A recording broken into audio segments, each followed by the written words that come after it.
The invisible forces pulling you into chaos.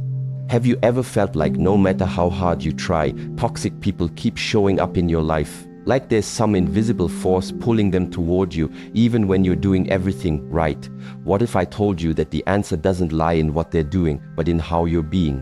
Let's start with a question. Why do some people seem to attract chaos while others effortlessly repel it? Is it luck? Is it personality? Or is there something deeper at play, something biological, psychological, and energetic?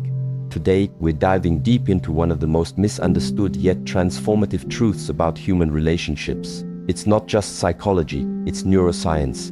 And trust me, by the end of this, you'll see yourself and your interactions with crystal clarity. This isn't just another self-help lecture. We're going beyond surface-level advice and getting into the biology of why certain patterns repeat in your life and how you can break free from them, not through confrontation or resistance, but through alignment. Alignment with who you truly are. So buckle up, because today we're unpacking insights inspired by none other than Shi Heng Yi, a master of understanding energy, focus, and transformation. If you've ever wondered why chaos seems to follow you around or why peace feels so elusive, this is for you. Let's get started. The neuroscience of boundaries, where lasting change begins. When people think about setting boundaries with toxic individuals, they usually imagine external actions: what to say, how to respond, when to walk away. But here's the thing, lasting change doesn't begin out there in the world of words and gestures. It begins in here, with your own nervous system, your own focus, your own self-regulation. In psychology, this is referred to as an internal locus of control. It's the belief and lived reality that your outcomes aren't dictated by the chaos swirling around you, but by the stability within you. Let me explain why this matters so much. Toxic people don't just show up randomly. They're attracted to something specific, not necessarily who you are, but how you are. Your level of reactivity, your emotional openness to chaos, your availability to participate in drama. These are the things that draw them in. When you're reactive, when you're emotionally volatile, you become a magnet for their dysfunction. But here's the good news. The moment you recognize that you don't need to convince anyone to respect you, that all you need to do is stop needing their validation, you begin to reclaim your power. And let me tell you, this isn't abstract theory. This is deeply biological.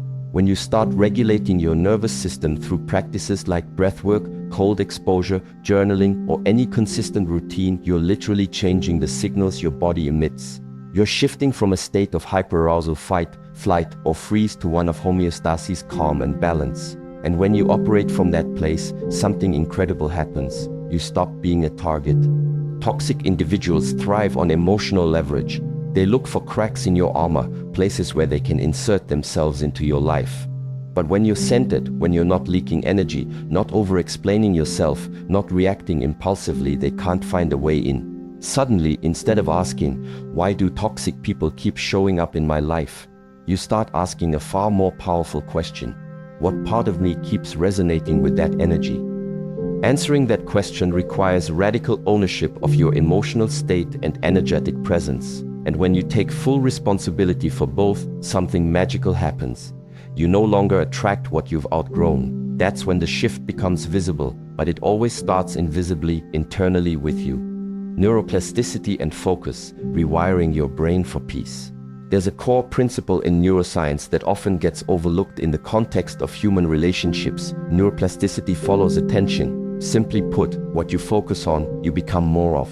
So if you spend your time and energy obsessing over toxic people, their words, their actions, their impact on you, your brain is literally reinforcing neural pathways that keep you stuck in that cycle. Over time, you become neurologically wired for hypervigilance, anxiety, and emotional reactivity. Now, before you blame yourself for this pattern, let me clarify, it's not your fault. This is just what the brain does when exposed to chaos repeatedly. But here's where the real power lies. The moment you redirect that focus inward, you begin to reclaim your brain. Attention is the most valuable resource you have. It's the one lever you can pull that has the power to rewire everything: your mood, your mindset, your behavior, and yes, even your relationships.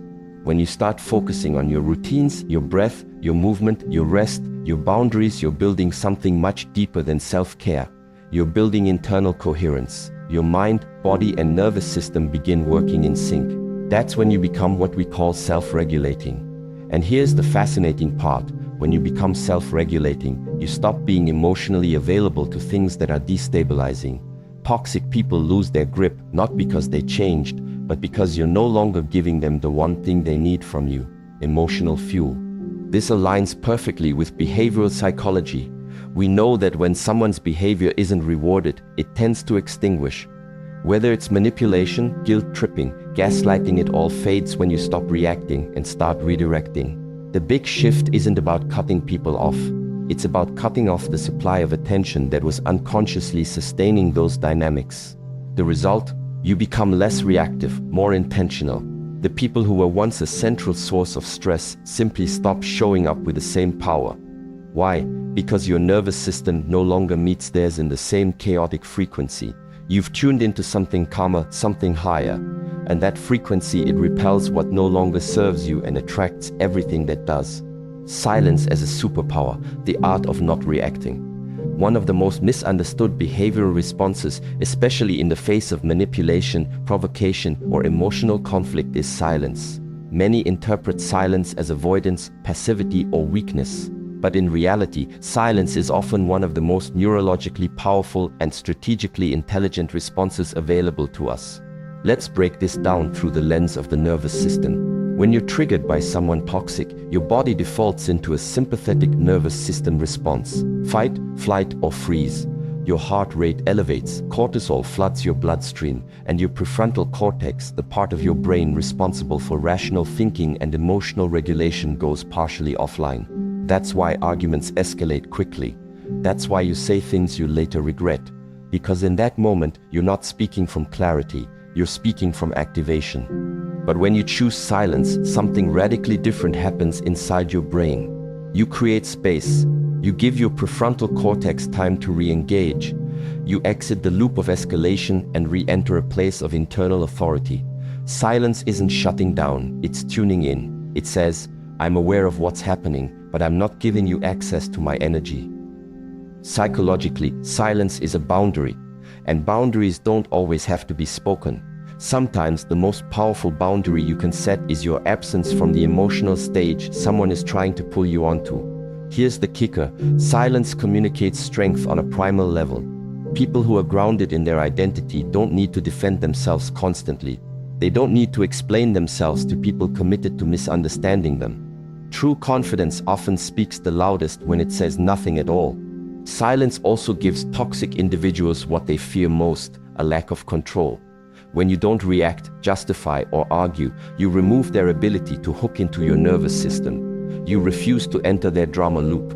Slowly but surely, they begin to realize this person is no longer accessible in the way they used to be. So the next time you feel that rising urge to defend yourself, to prove your point, to respond to someone's toxicity, pause. Breathe. Allow silence to do what words cannot. Because that pause isn't weakness, it's wisdom. It's nervous system mastery. And over time, it becomes the very thing that dissolves the toxic dynamics you once felt trapped inside. Energy alignment, attracting what you deserve. Here's one of the most profound yet overlooked truths in both psychology and neuroscience. We are always transmitting energy, even when we say nothing. This isn't esoteric, it's physiological. The way we breathe, move, carry tension, speak, and respond sends out signals to the people around us. These signals are picked up often subconsciously by others through mechanisms like mirror neurons and limbic resonance. In other words, your internal state is constantly broadcasting itself to the world, and others respond accordingly. When your energy is erratic, stressed, or anxious, you unconsciously draw in people and situations that match that frequency. This is why certain toxic individuals seem to find you over and over again. Part of your internal environment is still a match for the chaos they bring. But, and this is key, the moment you begin to align your energy with peace, self-respect, and clarity, everything shifts. From a neurological standpoint, this alignment begins with the regulation of the autonomic nervous system. Daily practices that anchor you, like deep diaphragmatic breathing, exercise, cold exposure, mindfulness, help stabilize your physiology. When your physiology stabilizes, your emotional reactivity decreases. You start choosing your responses rather than reacting impulsively.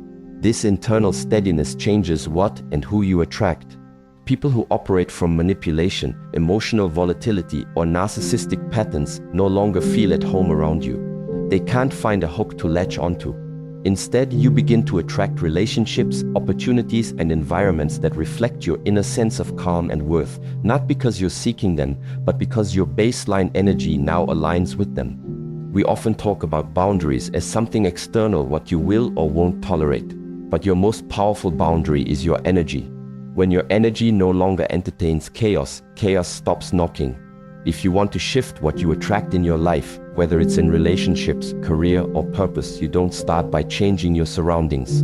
You start by aligning your internal environment. Because the brain and body are constantly scanning the world, asking one question: does this match me? And when you raise your internal frequency, only things and people that match that new level can stay. The beauty of minding your own business.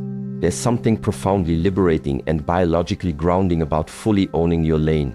In neuroscience, we often talk about the brain's limited attentional bandwidths. What that means is you only have so much cognitive energy in a day.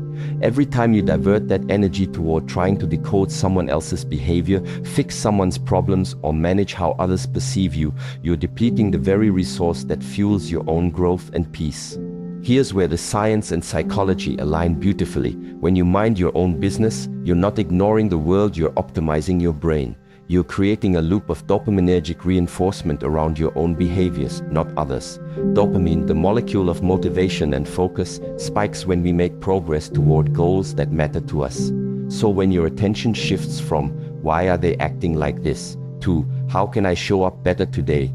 you begin to biologically reward yourself for forward motion. Here's the best part. The more you focus on your own path, your habits, your vision, your mental state, the less appealing drama becomes. Your nervous system starts to associate peace with progress. Chaos feels like noise. Drama feels like a drain. And slowly, without even needing to set an explosive boundary or make a big statement, you become unavailable to toxicity, not because you said no, but because you're saying yes to something much more powerful. There's also a psychological phenomenon at play called selective attention. When you start paying attention to your own growth, your brain begins filtering out distractions, especially emotional ones. You don't even notice the bait people try to throw at you. You're too locked in on what actually matters. And to those who once fed off your energy, you've become boring, emotionally inaccessible, and that's a win. So the beauty of minding your own business isn't just that it helps you avoid unnecessary stress. It's that it amplifies your energy, sharpens your focus, and creates an internal environment where toxic people simply don't fit. Because the truth is, peace isn't passive, it's produced. And when you're focused on building that day by day, you naturally rise above the noise without ever needing to fight it. Protecting your peace, a biological imperative. In both neuroscience and psychology, we've come to understand that chronic stress is one of the most corrosive forces on the human body and brain. It impacts memory, mood, immune function, sleep quality, and even the speed at which we age. And what's one of the biggest contributors to chronic stress? Unhealthy relationships. This is why protecting your peace isn't just some vague self-help concept, it's a biological imperative. If your nervous system is constantly in fight or flight mode because of the people around you always anticipating the next argument, insult, or guilt trip, you're wiring your brain for reactivity, not resilience. Peace, on the other hand, isn't something that just happens.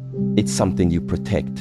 And often that protection looks like not engaging, not responding, not chasing closure. It looks like choosing environments that match your values. It looks like walking away from conversations that leave your body tense and your mind spinning. Here's the crucial shift. When you begin to prioritize your peace, you stop compromising with dysfunction. You stop shrinking yourself to keep the room calm. And your brain begins to associate safety, not with approval from others, but with alignment within yourself. That's a game changer, neurologically and emotionally. You don't owe anyone access to your nervous system. And once you deeply internalize that, you begin making different choices about who you let in, how long you stay, and what you tolerate. Peace becomes the filter. If it costs your mental clarity, your physical health, or your emotional stability, the answer becomes simple: it's too expensive. Over time, the consistent choice to protect your peace rewires your system. What once triggered you no longer registers. What once pulled you in now repels you. And toxic people, they'll notice. Not because you made a scene, but because you made yourself unavailable. And that's the real power, not in how loudly you say goodbye, but in how silently you reclaim yourself. Growth happens in silence. One of the most misunderstood aspects of transformation is that it doesn't need to be broadcast. In fact, the most profound growth often happens when no one is watching. This isn't just a poetic idea, it's backed by neuroscience. When you're in a state of deep internal change, your brain enters a mode of focused rewiring. It's called neuroplasticity, and it requires both attention and repetition, but it also requires space. Mental space, emotional space, and sometimes social space. When you step back from the noise, especially from toxic or distracting relationships, you give your nervous system the stillness it needs to recalibrate. This silence isn't emptiness, it's integration. It's your mind finally having the bandwidth to reflect, reassess, and rewire. Think of it like training a muscle. Growth doesn't happen during the workout. It happens in the recovery, in the silence, in the repair. But here's the challenge. We're conditioned to seek validation. During our evolution, we wanted others to notice that we're changing, that we're growing, that we're no longer who we were. But true growth isn't about being seen, it's about seeing yourself differently. And that shift happens most powerfully when you're alone with your thoughts, your routines, and your boundaries. Silence also protects you during the most vulnerable stages of change. Because when you're upgrading your habits, your mindset, your energy, you're delicate. Exposing that too early to the wrong people can destabilize the entire process. Toxic individuals often sense when you're evolving, and they may try to pull you back into old patterns, not because they're evil, but because your growth threatens their control. So in the early stages of transformation, silence becomes your sanctuary. You're not hiding, you're incubating. You're creating a new internal architecture that doesn't require permission or applause. And eventually, the changes will speak for themselves. Your energy will shift. Your presence will feel different. The things that used to trigger you will no longer stick. And the people who once had access to the old version of you, they won't know how to reach this new version because it was built in silence and doesn't speak the same emotional language anymore. Let your results do the talking. In neuroscience, there's something known as salience, the brain's mechanism for detecting what matters most. It filters out noise and zeroes in on what's real, what's consistent, and what produces results. The same applies in life. People eventually stop listening to your words and start paying attention to your outcomes. This is why, as you grow, especially away from toxic relationships or environments, you don't need to argue, defend, or explain your evolution. You just need to embody it. Because when your actions align with your intentions and your energy matches your values, you become someone people feel the difference in, even if you never say a word. Here's how this works biologically. Every time you choose a behavior that supports your peace, your focus, or your integrity, your brain reinforces that decision with a reward signal. Over time, these small wins compound. You build self-trust. You increase baseline dopamine levels. You shift your identity not through declaration, but through repetition. That's what creates results. And results create credibility not to others first, but to yourself. This is important. Toxic people thrive in the space between your intention and your execution. If you say you're going to cut them off, but don't follow through, if you say you want peace but keep responding to chaos, they will always exploit that inconsistency. But when your actions become precise, consistent, and quiet, you remove that access. The only thing left for them to observe is your distance, your discipline, and your results. Letting your results speak also removes you from the emotional tug-of-war. You no longer feel the need to justify your distance or over-explain your boundaries. You just live in alignment. And the right people who are secure, emotionally mature, and growth-oriented will respect that. The wrong people, they'll fall away not because you push them out, but because they can't connect with the version of you that no longer needs their chaos. So instead of posting about your peace, embody it. Instead of warning people you're changing, just change. Instead of giving energy to old dynamics, put that energy into becoming undeniable. Because in the end, the most powerful thing you can say is nothing at all. Just live so clearly in your truth that even your silence is loud. Final word, everything will align when you align. There's a powerful concept in both neuroscience and psychology called coherence, a state where your thoughts, emotions, and behaviors are in harmony. When you are internally aligned, your brain functions more efficiently, your heart rate variability improves, your cortisol levels stabilize, and your ability to make clear, empowered decisions increases. But this coherence doesn't just affect your biology, it affects your entire experience of life. When you align with your truth, everything external begins to shift. Toxic relationships fall away not because you forced them out, but because you stopped resonating with them. The energy it once took to defend yourself, to over-explain, to manage someone else's dysfunction is now redirected inward, toward your goals, your peace, your growth. Alignment isn't a one-time decision, it's a daily practice. It means choosing what's right over what's easy, choosing stillness over chaos, choosing self-respect over people-pleasing. And each of those choices reinforces your nervous system's sense of safety, autonomy, and clarity. That's when you stop chasing external validation. You stop reacting to other people's dysfunction. You start moving from a grounded place where nothing and no one can knock you off center. And here's what's truly beautiful. The moment you align internally, life starts to mirror that alignment back to you. New people enter your world. Opportunities flow more easily. Synchronicities appear not because of luck, but because your system is no longer clouded by resistance or chaos. You've created space for what actually belongs. So if there's one thing to take away, it's this. You don't need to fight for peace. You don't need to beg people to treat you right. You simply need to align with a version of yourself that no longer entertains what drains you. The rest will fall away naturally. When your mind, body, and energy are working in harmony, toxic people lose their power, not because you defeated them, but because you evolved beyond them. And in that quiet evolution, you find exactly what you were looking for all along: clarity, strength, and a peace no one can take. Call to action, step into your power. If there's one takeaway from today's exploration, it's this: you don't need to fight for peace. You don't need to beg people to treat you right. All you need to do is align with a version of yourself that no longer entertains what drains you. The rest will fall away naturally. When your mind, body, and energy are working in harmony, toxic people lose their power, not because you defeated them, but because you evolved beyond them. So here's my challenge to you. Commit to one practice today that helps regulate your nervous system. Whether it's 5 minutes of deep breathing, journaling your thoughts, or stepping outside for fresh air, start small, but start now. Share your commitment in the comments below. Let's build a community of people taking radical ownership of their energy and creating lives filled with clarity, strength, and peace. Remember, transformation doesn't happen overnight, but every step you take toward alignment brings you closer to the life you deserve. Don't wait for permission. Start living in alignment today. Your future self will thank you.